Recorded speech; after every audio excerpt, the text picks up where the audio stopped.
Friends, good morning. ಇವತ್ತು ಸಿಂಪಲ್ಲಾಗಿ capsicum tomato Baat ಮಾಡೋಣ.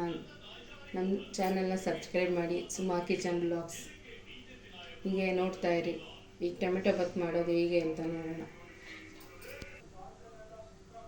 ಈಗ ಒಂದು 4ರಿಂದ 5 ಸ್ಪೂನ್ ಎಣ್ಣೆ ಹಾಕ್ಕೊಳ್ಳಿ. ಎಣ್ಣೆ ಕಾಯಲಿ.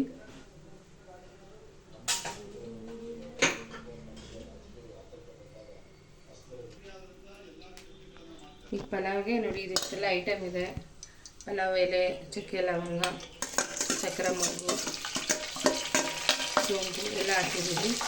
ಇದು ಹಾಕ್ತಾ ಇದ್ದಂಗೆ ಈರುಳ್ಳಿ ಹಾಕೋಣ.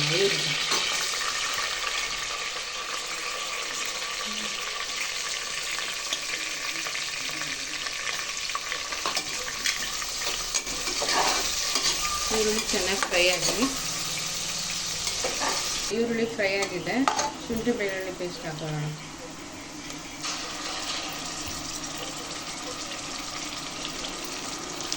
ಇದು ಚೆನ್ನಾಗಿ ಫ್ರೈ ಆಗಿದೆ. ಶುಂಠಿ ಬೆಳ್ಳುಳ್ಳಿ ಫ್ರೈ ಆದಮೇಲೆ ಪುದೀನ ಕೊತ್ತಂಬರಿ ಹಾಕೋಣ. ಪುದೀನ ಕೊತ್ತಂಬರಿ ಚೆನ್ನಾಗಿ ಫ್ರೈ ಆಗಲಿ. ಇದು ಫ್ರೈ ಆಯಿತು. ನೆಕ್ಸ್ಟು ಕ್ಯಾಪ್ಸಿಕಮ್ಮು, ಬಟಾಣಿ. ಇದು ರಾತ್ರಿ ನೆನೆಸಿರೋದು ಒಂದು ಬಟಾಣಿ, ಅದು ಹಾಕ್ಕೊಂಡು ಫ್ರೈ ಮಾಡ್ಕೊಳ್ಳೋಣ. ಇದು ಚೆನ್ನಾಗಿ ಫ್ರೈ ಆಗಬೇಕು. ಆಮೇಲೆ ಟೊಮೆಟೊ ಹಾಕೋಣ. ಇದು ಚೆನ್ನಾಗಿ ಫ್ರೈ ಆಗಿದೆ. ಇದಕ್ಕೆ ಸ್ವಲ್ಪ ಅರಿಶಿನ ಹಾಕೋಣ. ನೆಕ್ಸ್ಟ್ ಹಚ್ಚಿರೋದು ಒಂದು 5 ಟೊಮೊಟೊ ಇದೆ. 5 ಟೊಮೊಟೊ ಹಾಕೋಣ. 5 ಟೊಮೊಟೊ ಹಾಕಬೇಕು. ಚೆನ್ನಾಗಿ ಫ್ರೈ ಆಗಲಿ. ಇದು ಫ್ರೈ ಆಗಿದೆ. ಸಾಲ್ಟ್ ಹಾಕೋಣ. ರುಚಿಗೆ ತಕ್ಕಷ್ಟು ಉಪ್ಪು ಹಾಕೋಣ. ಎಷ್ಟು ಬೇಕೋ ನೋಡ್ಕೊಂಡು ಹಾಕೊಳ್ಳಿ. ಇದಕ್ಕೇ ಚಿಲ್ಲಿ ಪೌಡರ್. ಕೆಲವರು ಹಸಿಮೆಣಸಿನ್ಕಾಯಿ ಯೂಸ್ ಮಾಡ್ತಾರೆ. ಇದು ಚಿಲ್ಲಿ ಪೌಡ್ರ್ ಯೂಸ್ ಮಾಡ್ತಾಯಿದ್ದೀನಿ ನಾನು, ಖಾರಕ್ಕೆ ಎಷ್ಟು ಬೇಕು ಅಂತ. ಒಂಚೂರು ಚಿಲ್ಲಿ ಪೌಡರು, ಒಂಚೂರು ಧನಿಯಾ ಪೌಡರು, ಒಂಚೂರು ಗರಂ ಮಸಾಲ ಹಾಕೊಳ್ಳಿ. ಡಿಫ್ರೆಂಟ್ ಆಗಿರುತ್ತೆ. ನೀವು ನನ್ನ ಪೇಜ್ನ ಫಾಲೋ ಮಾಡಿ, ನಾನು ಸಬ್ಸ್ಕ್ರೈಬ್ ಮಾಡಿ, ಬೆಲ್ ಐಕನ್ ಒತ್ತಿರಿ. ಆಲ್ ಬಟನ್ ಅಂತ ಒತ್ತಿದ್ರೆ ನಾನು ವೀಡಿಯೋ ಹಾಕಿದ ತಕ್ಷಣ ಇಮಿಡಿಯೇಟ್ ಬರುತ್ತೆ. ನೋಡಿ, ನಿಮ್ಮ ಫ್ರೆಂಡ್ಸ್ಗಳಿಗೂ ಶೇರ್ ಮಾಡಿ, ಕಮೆಂಟ್ ಮಾಡಿ, ಲೈಕ್ ಮಾಡಿ. ಹೊಸ ಥರ ನಿಮ್ಗೆ ಯಾವುದು ಅಡುಗೆ ಬೇಕಂತ ಹೇಳಿ ಕಮೆಂಟ್ ಮಾಡಿ. ನಾವು ಅದೇ ಥರ ಅಡುಗೆ ಹೇಳಿಕೊಡ್ತೀವಿ. ಮಕ್ಕಳು ರೆಸಿಪಿ, ಮಕ್ಕಳು ಟಿಫನು ಏನು ಬೇಕೋ ಆ ಥರದ್ದನ್ನು ಸಿಂಪಲ್ಲಾಗಿ ಹೇಳ್ಕೊಡ್ಬೋದು. ಅರ್ಜೆಂಟಲ್ಲಿ ಸುಮಾರು ಹಳ್ಳಿ ಸ್ಟೈಲಲ್ಲೂ ಹೇಳ್ಕೊಡೋಣ.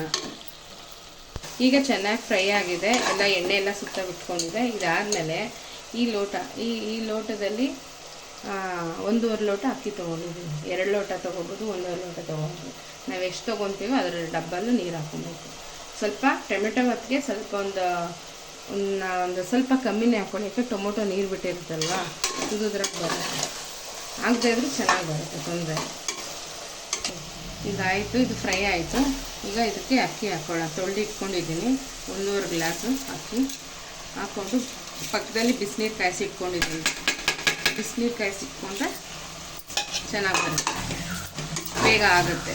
ಅರ್ಜೆಂಟು ಬೇಗ ಹಾಕ್ಬೋದು. ಇದರಲ್ಲೇ ವೆರೈಟೀಸ್ ಮಾಡ್ತಾರೆ. ಇನ್ನೂ ತೋರಿಸ್ತಾ ಹೋಗ್ತೀನಿ. ಇನ್ನೂ ಡಿಫ್ರೆಂಟಾಗಿ ಎಷ್ಟೊಂದು ಥರ ಬಾತ್ಗಳು ಮಾಡ್ತಾರೆ. ಪ್ರತಿಯೊಂದು ಬಾತ್ಗಳು ಹೇಳ್ಕೊಡ್ತಾ ಹೋಗ್ತೀನಿ. ಈ ಥರ ಆದಮೇಲೆ ನೀರು ಹಾಕ್ಕೊಳ್ಳೋಣ. ನೀರು ಆಲ್ರೆಡಿ ನಾನು ಮೆಜರ್ ಮಾಡಿ ಇಟ್ಟಿದ್ದೆ, ಅಷ್ಟೇ ಹಾಕ್ಕೊಳ್ತೀನಿ. ಬಿಸಿನೀರು ಚೆನ್ನಾಗಿ ಕುದಿ ಬರಲಿ.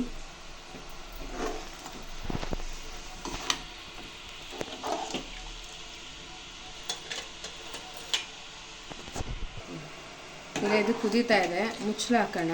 ಮುಚ್ಚಳ ಹಾಕ್ಬಿಟ್ಟು 2 ವಿಜಿಲ್ ಕೂಗ್ಸೋಣ. ಇದಕ್ಕೆ ಕಾಂಬಿನೇಷನಾಗಿ ಮೊಸರು ಬಜ್ಜಿ, ಮೇನಾಗಿ ಚಟ್ನಿ, ಆ ಥರ ಎಲ್ಲ ಚೆನ್ನಾಗಿರುತ್ತೆ. ನಾನು ಮೊಸರು ಬಜ್ಜಿ ಮಾಡ್ತೀನಿ, ತೋರಿಸ್ತೀನಿ. ಕ್ಲೋಸ್ ಮಾಡ್ತಾಯಿದ್ದೀನಿ. ಒಂದು 2 ವಿಜಿಲ್ ಕೂಗಿ ಚೆನ್ನಾಗಿರುತ್ತೆ, ಡಿಫ್ರೆಂಟಾಗಿರುತ್ತೆ. ಇನ್ನೂ ಅದರಲ್ಲಿ ಸ್ವಲ್ಪ ಹಾಲು ಹಾಕ್ತಾರೆ, ಒಬ್ಬೊಬ್ಬರು ಮೊಸರು ಹಾಕ್ತಾರೆ. ಡಿಫ್ರೆಂಟಾಗಿ ತೋರಿಸ್ತೀನಿ ಒಂದೊಂದು ದಿವಸ. ವಿಜಿಲ್ ಬರುತ್ತೆ, 2 ವಿಜಿಲ್. ಫ್ರೆಂಡ್ಸ್, ಈಗ ವಿಜಿಲ್ ಆಗಿದೆ. ನೋಡೋಣ ಏನಾಗಿದೆ ಅಂತ. ಚೆನ್ನಾಗಿ ಬಂದಿರುತ್ತೆ. ನೀವು ಮನೇಲಿ ಟ್ರೈ ಮಾಡಿ, ಸೂಪರಾಗಿರುತ್ತೆ. ಚೆನ್ನಾಗಿ ಬಂದಿರುತ್ತೆ. ಈಗ ಮಿಕ್ಸ್ ಮಾಡೋಣ. ನೋಡಿ ಈಗ ಮಿಕ್ಸ್ ಮಾಡ್ತೀನಿ. ಎಷ್ಟು ಉದ್ದುದ್ದರಾಗಿ ಬಂದಿದೆ ನೋಡಿ, ಎಷ್ಟು ಚೆನ್ನಾಗಿ ಬಂದಿದೆ. ನೀಟಾಗಿ ಅಳತೆ ಮಾಡಿಟ್ರೆ ಎಷ್ಟು ಚೆನ್ನಾಗಿ ಬರುತ್ತೆ ಗೊತ್ತಾ. ನೀವು ಮನೇಲಿ ಟ್ರೈ ಮಾಡಿ, ಸಿಂಪಲಾಗಿ ಚೆನ್ನಾಗಿರುತ್ತೆ. ಯಾವ ಮಸಾಲೆ ಯಾವ ಕಾಯಿ ಏನೂ ಹಾಕಿಲ್ಲ, ಆರಾಮಾಗಿದೆ. ಇದೇ ಮಸಾಲೆ ಗ್ರೇವಿ ಥರ ಇದೆ. ಇದಕ್ಕೆ ಚಟ್ನಿ ಇಲ್ಲ ಮೊಸರು ಬಜ್ಜಿ ಮಾಡಿದ್ದೀನಿ, ತೋರಿಸ್ತೀನಿ ನಾನು. ಫೋಟೋ ಕ್ಲಿಕ್ ಮಾಡಿ ನೋಡಿ. ಈ ಥರ ಸರ್ವ್ ಮಾಡಿ, ತಿನ್ನೋರ್ಗೂ ಖುಷಿ ಆಗುತ್ತೆ. ಮೊಸರು ಬಜ್ಜಿ ಮಾಡಿದ್ದೀನಿ, ಇದಕ್ಕೆ ಈ ಥರ ಸರ್ವ್ ಮಾಡಿಕೊಡಿ, ಚೆನ್ನಾಗಿರುತ್ತೆ. ನೀವು ನಿಮ್ಮ ಮನೇಲಿ ರೆಸಿಪಿ ಮಾಡಿ. ನನ್ನ ಚಾನಲ್ನ ಸಬ್ಸ್ಕ್ರೈಬ್ ಮಾಡಿ. ನಾಳೆ ಇನ್ನೊಂದು ರೆಸಿಪಿ ಜೊತೆ ಸಿಗ್ತೀನಿ. ಸುಮಾ ಕಿಚನ್ ಬ್ಲಾಗ್ಸ್ ನೋಡಿ, ಬೆಲ್ ಐಕಾನ್ ಒತ್ತಿ. Thank you friends.